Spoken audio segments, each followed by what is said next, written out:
But we're already seeing I think Jacob. Let's start with you. It's clear when you look at your Twitter feed that LeBron isn't ranked as high as other people might think that he should be. So I thought I'd give you an opportunity to kind of just lay it out for us a little bit. Like what is your motivation, or what are you seeing about LeBron's game that makes you want to create the content that you're creating about him? So I use my page mostly to heighten the issues I have with LeBron and to bring a light to it. And a lot of people hate me for it, but hey, I think it's the truth. I think this is what it is. Some of the things I can get into later on in the show if you want me to, but some of the things that really bother me is his tendency to stat pad, which is when the game is out of hand or the game is not competitive anymore. He's busy racking up stats, or he'll leave his man on defense. He doesn't play winning basketball, especially now and later on in his career, where he will leave his man, try to cherry pick rebounds, and he's just not playing winning basketball. And then there's other things like his flopping bothers me a lot. You're a 6'9", 260-pound man, and you're flopping around on the ground. It just doesn't make any sense to me. And I think it's affected the youth game. I think it's affected the future of the game. And it bothers me. But of course, LeBron is great. In my rankings, I think he's got to be top 5. He's just not, his game isn't the type of game, especially scoring, that I enjoy. I'm a Mike guy, Kobe guy. I enjoy watching the footwork. I enjoy watching the insane skill. And I realize LeBron's size doesn't allow him to do all that. So I can't knock him for that. But there are things that bother me even outside of the court, just his mentality. But I'll leave it at that for now. Okay, Lo, let's get a handle on where you lie on the debate, or where you are on LeBron's game in general. How do you feel? I guess also it depends on what side of the aisle you fall on with me, but I'm definitely, I guess, in this conversation more pro Bron. I personally think he's the second greatest player of all time. I think it's kind of hard to detract a lot of things that he's done. I've been critical of him though over the course of his career, so it's not as if I'm all yes, LeBron. I think that there's obviously negatives that come along with him, but I mean, I think that's literally every player in NBA history. But I don't think that he's done such damage to the game in which it warrants a degree of critique that I think we see from Jacob on the timeline as much as we do. I think he's done clearly more positive than negative, and I think it's kind of odd that we still kind of question his legacy throughout the course of his career. I do feel like, Jacob, the pushback for you would probably end up being that you're just trolling. You don't actually believe anything you're saying. You're just trying to, monetize Twitter as much as you can. And I don't know about you. I'm just kind of curious. I get millions of interactions during the games when I'm posting. I get $50 at the end of the month. I don't know if it's really worth getting what you're getting. So unless you figure it out, make more, I don't know. But nonetheless, what's your reaction to when people start yelling at you for that stuff? Yeah, my main motivation, coach, is I love discussing basketball. But a lot of my takes, I genuinely believe. Of course, there are sometimes I'm trolling. When I say my skills are better than LeBron. Obviously, I don't genuinely believe that. LeBron's in the NBA. I'm a guy that plays in a rec league. Well, Lo, one of the newer things, certainly this notion of him stat padding at the end of games. I had never really picked up on that beforehand, and I don't know how accurate that ends up being. But the other thing about LeBron not having a bag is another interesting thing that perhaps has been discussed across various DMs of other people out there, I'm sure. What do you think about that? Do you really believe that LeBron does not have a bag, despite being the leading scorer of all time? Well, it depends on your definition of a bag. For my definition of a bag is elite footwork, handles, different levels of moves that you have to create space and to score a basket. So look, of course LeBron has a bag. I feel like any NBA player at this level has a bag, but I think it lacks because again, I don't like the way LeBron plays basketball. I don't enjoy watching LeBron that much. I'd rather sit there and watch 1991 Michael all day every day than watch a LeBron game. That's just my preference, and I think that's okay. I love watching elite level footwork, and also I played point guard my entire life. So for me, it's I like watching guards do guard things. I feel like LeBron is a 6'9", 260-pound monster that can handle the ball, but it's awkward, bulky. He looks like a football player, especially when you put on mass.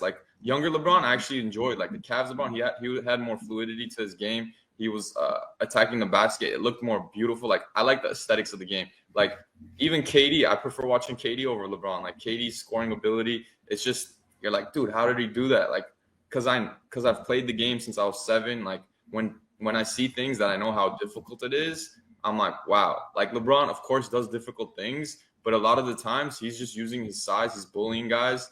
I feel like he settles too much on threes, especially now later on in his career. I get it. He's trying to stay long and healthy and just chucks up threes sometimes. And it's like, dude, especially late game, like use your size, like post up. Like it pisses me off when like a smaller guard switches onto him and the guy just does like a hezzy 3, like a stupid, like look away 3. I'm like, what are you doing, bro? Take him into the post. And it's just those things that bother me, coach. And I'm sure you can relate at coaching for so long that you have. Fair enough. Lo, what's your reaction to that? What do you think about LeBron's bag? I don't know. I think that the bag conversation is a bit. I don't know. I feel like as if like we're talking basketball, and I guess he said it now, so he does believe that LeBron does have a bag. So I think that it's a bit reactionary to say that someone like that doesn't have a bag. I get the idea of someone being able to like have their physicality and use in their advantage, but it kind of also sounds a bit contradictory. On one end, you're saying that if LeBron shoots a bunch of threes, you get frustrated. You want him to use his size and his athleticism and favor what he has, his God-given ability. But then when he does those things, then it's like, well, he doesn't have a bag because then he's just brute strength to the basket, and that's what he does. And so I kind of feel like throughout most NBA history, someone who's 6'9", 200 and whatever LeBron is, no one is expecting them to have a quote unquote bag. I think KD is an anomaly, but for the most part, most players who have a bag are guards. The fact that LeBron is 6'9" and at that height and weight, like by default, I think he would have a bag comparison to everybody else who's his same height and size. No, the reason I tweet what I tweet is I genuinely believe 90% of the stuff I tweet. I enjoy basketball discourse. That's just fun for me. Like all my close homies have kids. They don't have as much time to discuss with me. So now I post on Twitter and I debate y'all. It's fun. It's fun for me. Like people think I'm miserable. People think I hate my life. And I'm like, dude, I'm over here cracking up. And and I hate stands. I genuinely don't like stands. They idolize these players. These players can't do it. You're not a Michael Jordan stan? Nah, man. What jersey you got on right now? 45 Michael Jordan. Oh, okay. I just want to. Okay, buddy. I know MJ has faults. A stan can't admit MJ has faults. I mean, they can't admit their guy has faults. Like there are things that I can admit that MJ did that were wrong, and there are series I can point at and be like, look, he could have done better here. But I don't, bro. Like my childhood goat is Allen Iverson. I'm the first one. You don't follow me, Lo. You don't know my posts, bro. I talk about like growing up. I realized as I matured, Iverson's game wasn't as effective as it could have been. He wasn't the wisest decision maker. A lot of times he was shot chucking, but he's my GOAT. Like I loved him. I idolized him. If I was ever a stan, I was an Iverson stan. But I can admit Kobe was the better player. I can admit like there was a reason. LeBron is the better player. Of who? Iverson? Yeah. Yeah, I can admit that, bro. Like, I would be an idiot. I posted an Elgin Baylor like highlight reel like recently, and it was like remastered, so it's like color and everything. Yeah. And I had so many people clowning him, and I'm like, you guys are idiots. You don't understand that the refs would call everything a travel if you dribbled like today's guards. Like that's what bothers me, man. They disrespect the pass without realizing the rules were so different. But I think that happens on both sides. I think that happens on both sides, though. I just hope that just happens on both sides of the aisle. Are you talking about when they say, "Oh, there's no defense today"? Is that what you're talking about? A little bit? Just in a general sense, like I think that in a general sense, the way in which they like, there's going to be some changes, and I think that by default, people will assess what's happening right now without. You can clearly tell they're either not watching or they don't have a hard time contextualizing what's happening in totality, and they just disregard what's going on instead of actually like trying to comprehend. And so you're right. Like I think people on Twitter are probably not the best format to try to gauge an honest dialogue of like old basketball, but like that happens just on both sides of the aisle. The issue I have, coach, with what Lo says, he said, "Oh, Twitter isn't the best place for like people to have knowledge of basketball." Bro, we have current NBA players disrespecting past players. They're saying Wilt's 100 didn't happen. They're saying that like Giannis back then would score hundreds of points. Like Yeah, LeBron is saying that happens bro, on like, both sides of the aisle. There's ex but players these aren't that like also there's ex players that also disrespect current players. That happens on both sides of the aisle. It just they happens. It don't say happens on both ridiculous things sides. like that, man. They don't say ridiculous things like that. They don't dis. That's been Nobody that when current when ex players disrespecting current players has been going on since but like the 80s.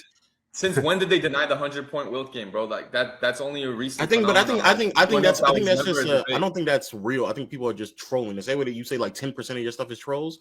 I think that like majority of people may believe that it happened. They just want to see video evidence of how it happened, and there's more and more evidence of what exactly how Wilt would score in the early stages of his career, and then there's like more disbelief that comes along with how value like a lot of those numbers are. But like I don't think that's like real dialogue. But the idea of like players disrespecting other eras that they don't play in, or like saying like if you think that LeBron genuinely meant that about Giannis and not just being hyperbolic, the point that he's making is that Giannis would be able to play in any era because he's just a dominant player. Right. Like that's the gist of what he's saying. But that has existed since the 80s. I can go in the late 90s where Wilt Chamberlain and Bill Russell are swearing up and down that Shaq of all players wouldn't be that good in the 60s and 70s. Like that's been going on. The best basketball athletes I've ever seen played in the 50s and 60s. How would you fare against today's centers? That would be dishonest. I would think that That'd be a license to you see, steal. I'm happy that I have a big mouth because I can say it's on my own, Bill. It wouldn't be a license to steal. You're right. I would love it. Oh, are you kidding me? I mean, it would be a joke. But wait a minute, what Yeah. about against the Elijah ones? He's quicker than I am, but I believe I'm faster than he is, or was at one time. I'm still pretty fast. no, but I just don't know of any center of today that really. The best players I played against, starting right here, were all back in yesteryear. I mean, you want to talk about Nate Thurman, Willis Reed, you know what I'm saying? Well, I really am interested. How would you play Shaquille O'Neal, a player like Shaquille O'Neal? Yeah, I'm interested in that myself. Well, first of all, if you want me to be serious for a minute, Yes. I would make him play horizontal as much as possible. Plus, I would make him have to run up and down the court all day. I figure if I weigh 240 and he weighs 300, 40. and if he gets to carry that whatever it is, up and down every time at a rapid rate, that the fatigue factor becomes part of it. Yeah, I said I did it in a much shorter, more succinct manner. Yeah, he's far more articulate. If you were playing today, how many points would you average, you think? In what, today, right now? No, not right now. I mean, Because at I your could get peak. maybe 30 right now, big fella. I'm trying to tell you. At 60. At 60, yeah, 30 and 60, you cut that in half. Yes, sir. But at 30, I call him on his 60 I could birthday. get 30, but at 30, I could probably average 60 or 70. Yeah, and I mean, I'm saying that, I'm saying that politely. I'm not trying to just, I'm not trying to dismantle your belief on how great the athlete of today is, but the game would best suit me.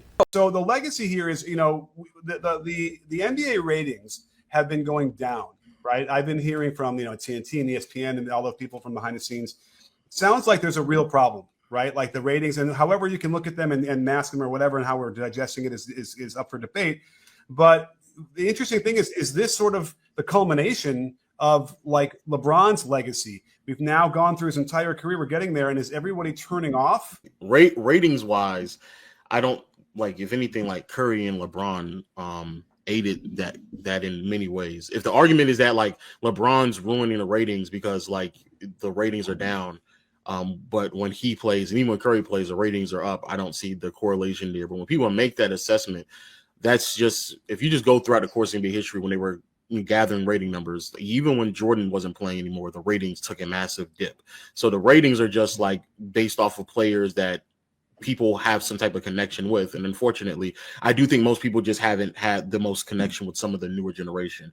But in terms of LeBron's like legacy overall as his career winds down, I definitely think, I mean, there's again positive and negatives behind it, but I definitely believe more so the idea of being more, I think positionless is probably easy way to consume it, but just the idea of a player being a bit more well-rounded than previous eras, that the role and responsibility is not completely dedicated to a specific position rather than anybody can kind of do a little bit of everything. That existed before, but certainly took off with LeBron. I think that's probably the biggest change that has occurred pre and post LeBron now.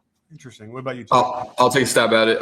So other leagues like NFL and I think NFL and NHL are breaking records on views. So I would say ratings do matter, and if we're seeing a dip, there's an issue. And since we're talking about LeBron's legacy, I'll mention a few things that I'm critical about LeBron often on my page is him being buddy with his competitors. We saw it in this last playoffs. He's literally standing there laughing with Anthony Edwards. I was sick. I was ready to throw up when I saw that. I was like, dude, you're down 7 points in the fourth quarter. You're sitting there laughing with Anthony Edwards. Like, that bothered me so much because I'm a Kobe Mike guy. Kobe and Mike guy wouldn't talk to their own like teammates sometimes after a loss. Like, they were so locked in. Like, laughing with it just blew my mind. You're down 7, you're laughing. Like, that just showed me like LeBron doesn't care enough about winning. And it showed like he was happy with the stats because he had a good stat line that game. But his team took an L. So that creates buddy basketball. That creates less rivalries. You have the Lakers and Celtics dabbing each other like they're best friends, like Tatum, LeBron hugging, dabbing. Like, you didn't see that with like Paul Pierce and Kobe before a game. Come on. Like, I feel like people are into drama. Why does the UFC blow up? Why does like, even like the WWE, like, why does wrestling, like, why do people like it? There's drama, there's like excitement, and like, I feel like the NBA is taking that drama out of it, like the Knicks. Also, like, players don't have the same love and passion for the game. I don't see it, man. I don't see how you can make that argument when guys are making, like, Paul George is making more podcasts than he's playing basketball games. Like, I was a Clipper season ticket holder when Paul George was on our team. I would care more after a loss than him. I would like specifically look at him. I would look at his effort, and I'm like, bro, I care about this game more than Paul George cares about this game, and that pissed me off. I was like, and then I didn't renew my season ticket after that because I was like, why would I renew my season tickets if I care about this team more than my superstar Kawhi and Paul George does? You didn't see that as much in the 90s and the early 2000s. Guys really cared. There's a clip I shared on my Twitter of Derek Fisher and Kobe on the bench. Derek Fisher is literally in tears when he's losing in a playoff series. He's about to lose a playoff series.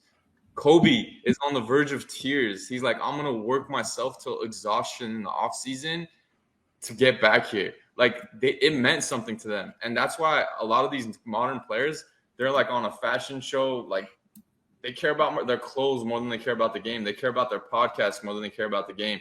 And it pisses me off. And I think that fans resonate to that. Like, they resonate with guys not caring. If you don't care, I'm not going to care. And I see that in the game, and it bothers me, man. And I think LeBron is part of the issue. I'm not saying he's the main issue, but he's definitely influenced it in a negative way in that light. So when Joel Embiid lost in the series, was he not crying? Well, what was that, like 4 years ago, 5 years ago? Yeah. Okay. So, you never seen Curry cry when he lost in the series? Game. But but the argument is that he doesn't care. So, like, the argue that like players don't care. Like, there's several players I've seen show emotions after a loss. Curry cried? When did Curry cry? I don't remember Curry crying.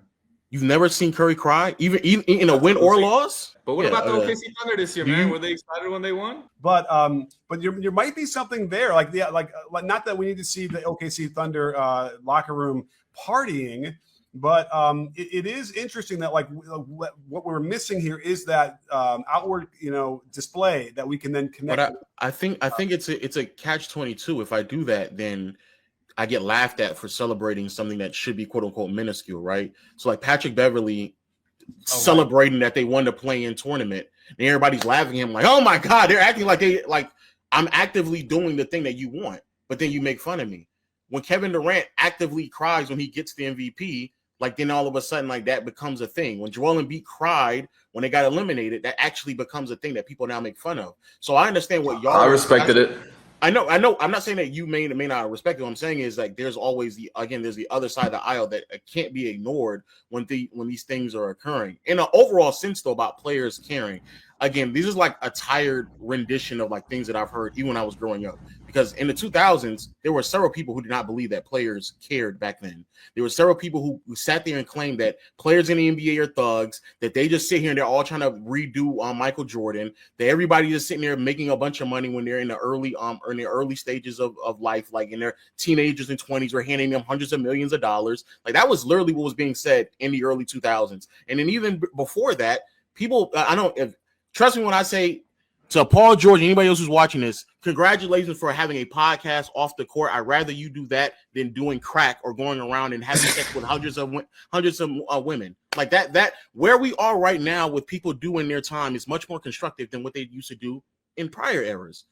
I don't know. Like I think we tend to forget Practicing what people basketball? were doing. They were doing crack. They were practicing basketball. They were doing crack. What are you talking about, man? David Stern had to literally introduce like drug rules because that's how rampant it was in the 80s. Okay. Like, that was a real thing. Instead of crack today, they're smoking weed. What's the difference? You think there's not a difference between weed and crack? There weren't, bro. There was a time. And you're acting like everyone doesn't care. You're acting like everyone doesn't care. They do, bro. Like a lot of them don't, man. You can see it on the court. You don't see it on the court, especially in the season. You don't see people not trying.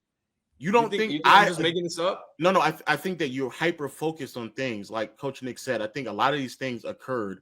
I know for a fact a lot of these things occurred in previous eras of basketball. It's just that we either romanticize or it's not as openly publicized as it is right now because we didn't have the ability to watch as much basketball back then.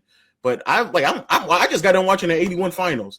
The amount of times players are just deciding not to run back in transition in the finals is ridiculous. It happens all the time. Who is not running back? They can win. They can win no game. Moses, Robert Reed, it's a couple of them. Just work.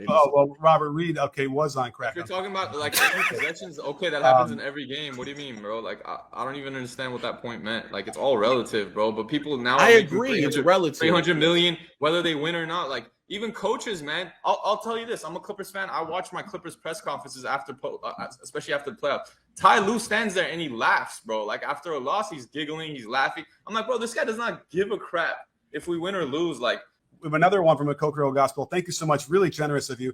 To Lowe's point, we can go back and watch footage of Kobe's 81-point game.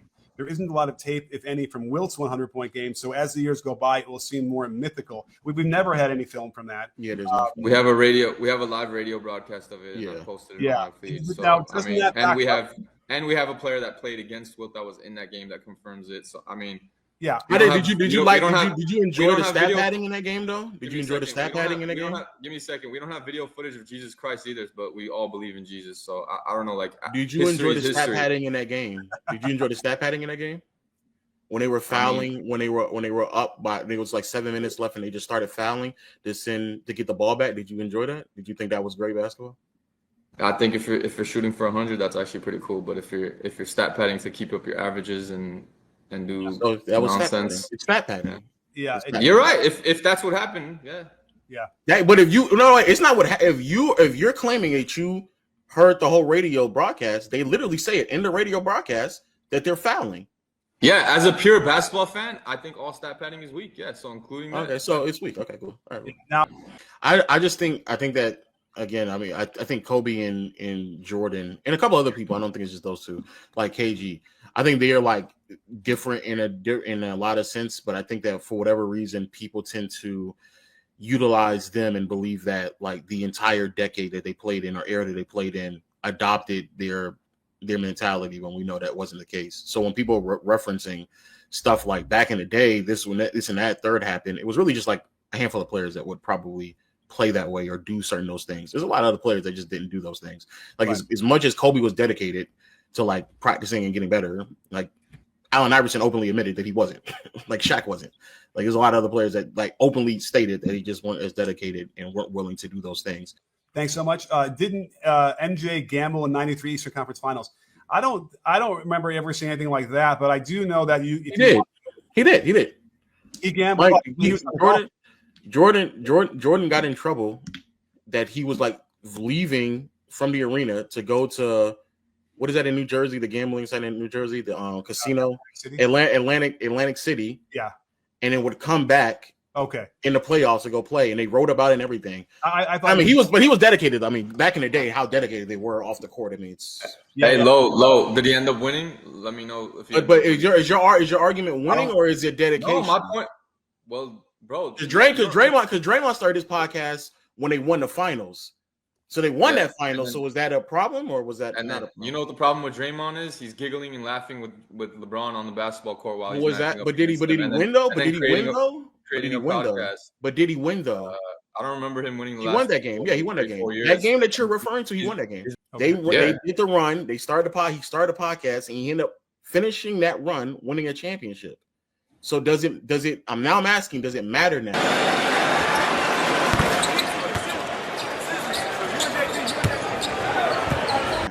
And also to compound that question, this is where I'm kind of confused because it sounds as if like your focal point is on two players, but you're talking about an entire era.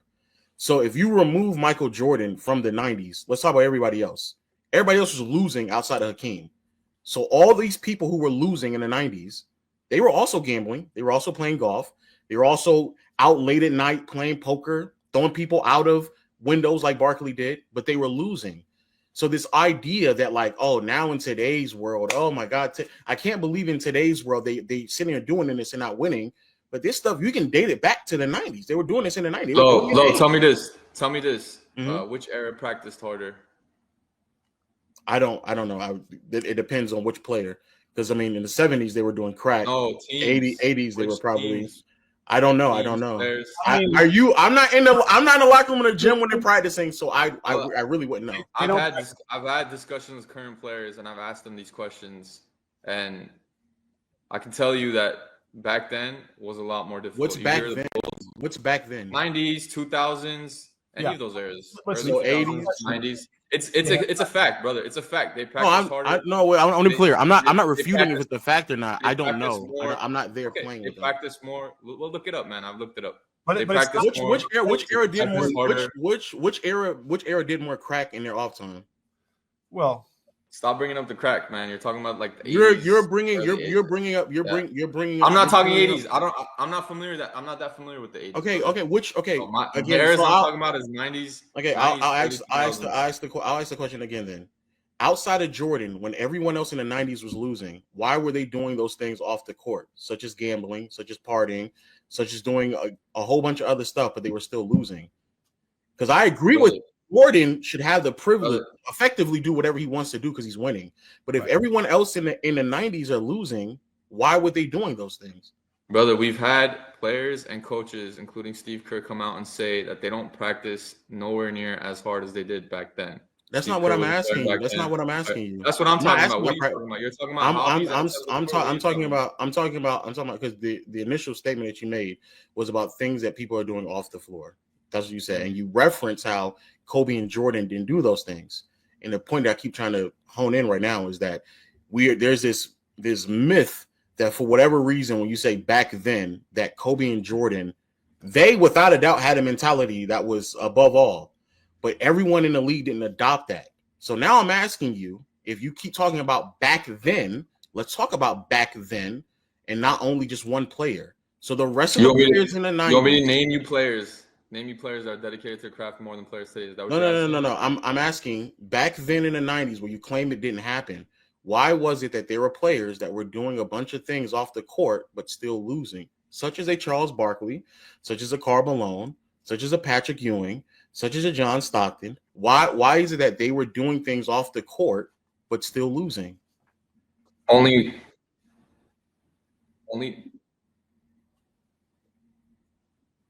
one player and team can win, buddy. Who was winning? Jordan retired and they didn't win for 2 years and still didn't win. No. Jordan retired and it was a 2-year gap. And he won the Rockets both years. Okay. So in those 2 years. So in those 2 years, I'm asking questions. So in those 2 years, why is it that Barkley, Malone, all these other players, Ewing, why is it? Because effectively we're still doing these things. Every year there's only one player that can win, one team that can win. Every year that's true. But yet that doesn't stop you from criticizing players in today's game, which is fine. I'm now asking, why don't you hold that same criticism to everybody else in the 90s outside of Jordan and Hakeem? I'm telling you my criticism. My criticism is they don't practice as much as back then. They don't practice as much. I'm telling you my criticism, and you keep repeating your question. My criticism is they don't practice like they did back then. They don't have practices like they do because they're trying to prevent injuries, and yet we have more injuries than ever before. So clearly, I think you're missing practice. Sorry, Coach. We can actually go back to another thing that LeBron did, player empowerment. That's actually caused part of this, because I have reports watching podcast shows saying that like during practice, Kawhi Leonard was breaking traditions and he didn't give a crap. Brian Shaw said there was a tradition: if you airball a shot, you have to run laps. And do you think that Kawhi Leonard was the first player to ever break tradition, though? I think because Mark Jackson. I'm not saying he's the first ever, but I'm saying like Mark Jackson even talks about this. He says Patrick Ewing, there was something he didn't want to do, like in regards to like team meeting or team bus. He was our best player, but he still did it because back then there was no such thing as players doing what the hell they I got one for you, Jake. Stars run the show now, man. I got one for you. Back in the day, rookies had to carry bags to the bus or whatever from the airport or the whatever. Mm-hmm. And guess which rookie refused to do it and probably broke the whole mold for everybody in the league? Michael Jordan? No, Kobe. Kobe? Michael Jordan. Oh! The guy was like, no, I'm not doing that. And you know what? I don't blame him. I think hazing whatever is not, you know. I think. Didn't Iverson notoriously not practice? That's not correlated, guys. That's not correlated to on practice or in practice. Hold on, wait. But I'm asking you, didn't Iverson notoriously not practice? Wasn't Iverson? No, there was one interview. There was one interview of Iverson saying we talking about practice, and he was drunk, and his best friend had just been shot and killed. That's the interview. I'm not talking about that. I'm not talking about the interview. I'm not. And people take that and think Iverson didn't practice. No. That's not what I'm talking about. There is a podcast that he's done post his career where he openly stated that he just didn't practice hard. That he may have want to run 5-on-5s, but he didn't. He wasn't a guy that practiced hard. He went out there and practiced all the time. He wasn't that. Right. He literally said that. Well, the statement itself made people think that I didn't care about practice. Yeah, and, you know, like you had bad practice habits. But okay. Did you have bad? Let's clear that up. Did you have bad practice habits? Was you like like real? I can't wait to answer practice? This. Was you serious about your practice, or were you? I ain't give a fuck about drills. Okay. But if you play 5-on-5, then I'm ready. I want to do that. Yeah. I didn't care too much for this way. You know what I mean? Like, you already knew that. Throw the ball up and let's go. Like that was my thing. You know what I mean? Like. So you didn't have a pattern of skipping practice. You went to practice, but you just didn't like certain things. I had a pattern of skipping. Yeah. Because they were doing drills that day. No. Sometimes I was out too late. And when I come in there, I don't feel like it. You know what I mean? I'm a man. I'm a human. You're a hawk. I'm just telling you what you want me to lie to you, make it sound fly to you? So the point I am saying that I want to put out there is that yes, I'm not sitting here refuting that there aren't players in today's game, or even if you want to say some mentality, right? But again, the problem that I have is that there's this belief that it only happens today, but there's players that we idolized back then that did it. So Iverson isn't the only one. Shaq also did it as well. Barkley also did it as well. What's the Pippen waiting until the season began to get a surgery that he knew he was supposed to get that forced him to miss half the season. He did that as well. Pippen used to go on straight up tours, media tours, begging to get traded. He would do that all the time in the middle of the season. He did that all the time. So my point is this: I'm not saying that stuff doesn't happen.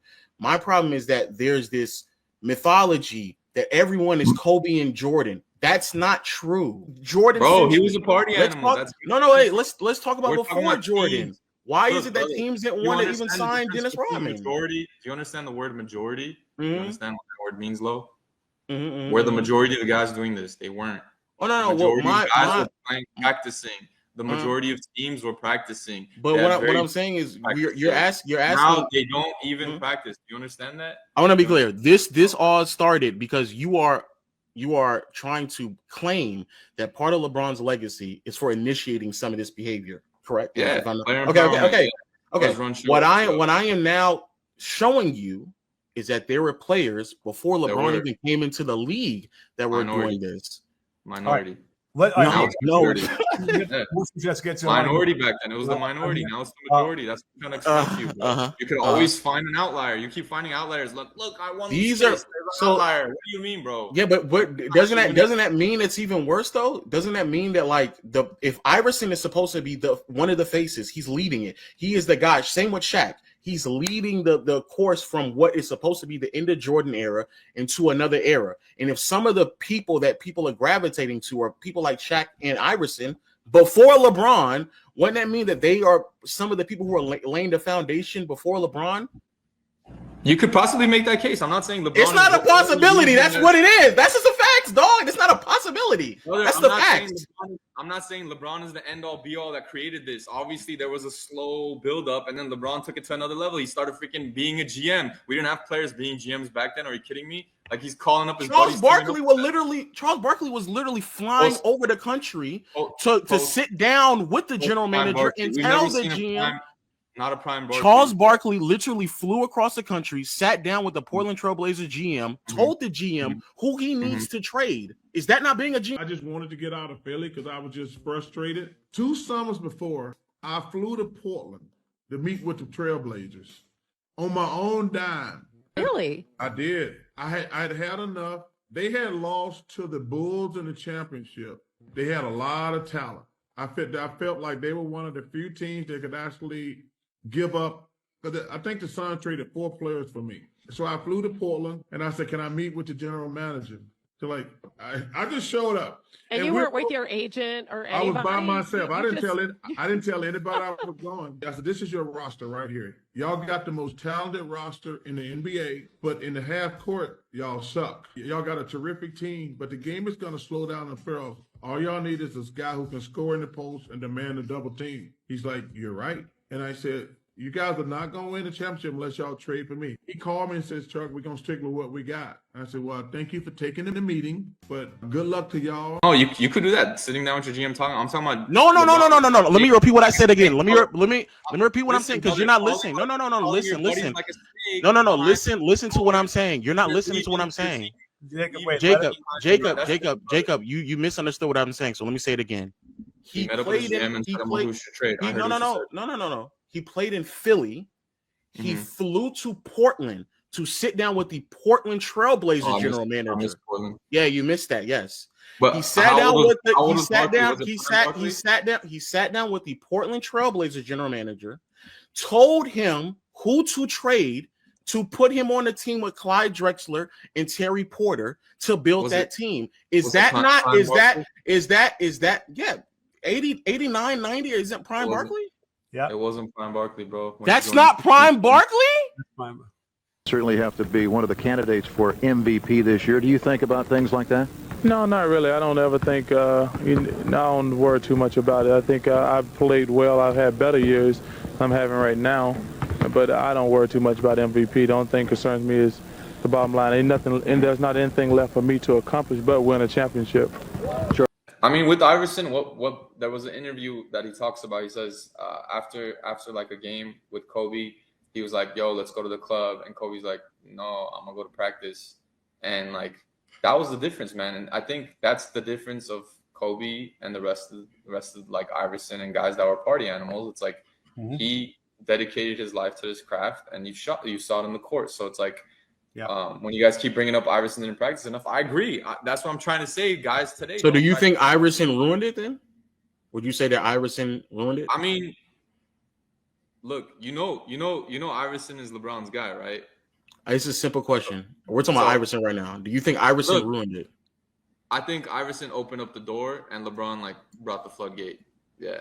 You think you think LeBron brought the floodgate and not Iverson? Yeah, in the weak mentality of players, yeah. No, we're talking about practicing and doing stuff. Bro, that clip you showed was weak, bro. It was weak. No. LeBron's mentality somehow infect everybody else. Yeah. How?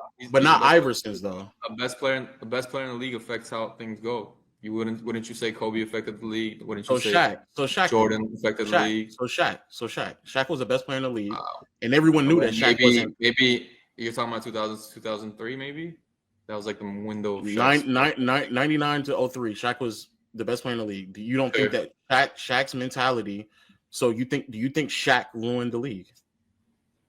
In regards to what? You're talking about practice? You're saying he's the best player and his mentality. What do you ask? In regards to what? I'm answering the question. Yeah. You're saying he is the best player. He's the best player. his mentality off the floor, practicing preparation, we all know that it was not up to par, that he's without a doubt benefited off of his physical gifts, especially at that point in time.